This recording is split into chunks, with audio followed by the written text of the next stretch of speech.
কাজ থেকে বাড়ি এসে এরকম মুরগির মাংস দিয়ে ভাত পেলে আর কি লাগবে।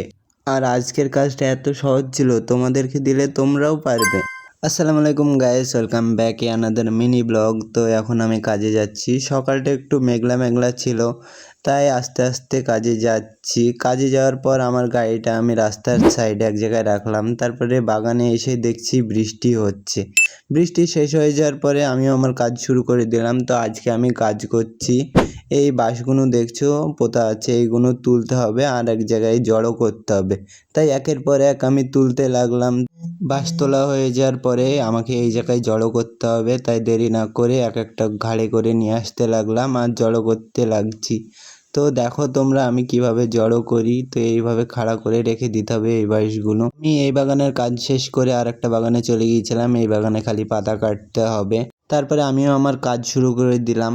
কাজ করতে করতে একটু রেস্টের প্রয়োজন ছিল, তাই একটু বসে পড়লাম।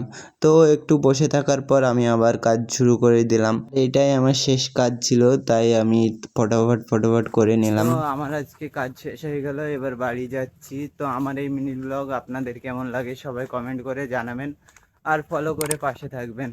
তারপরে আমি রাস্তায় চলে আসলাম। রাস্তায় চলে এসে দুটো বন্ধুর সাথে দেখা হয়ে গিয়েছিল, তাই একসাথে চলে গিয়েছিলাম আমাদের মহিষবাথানের ফেমাস ঘুগনির স্টলে।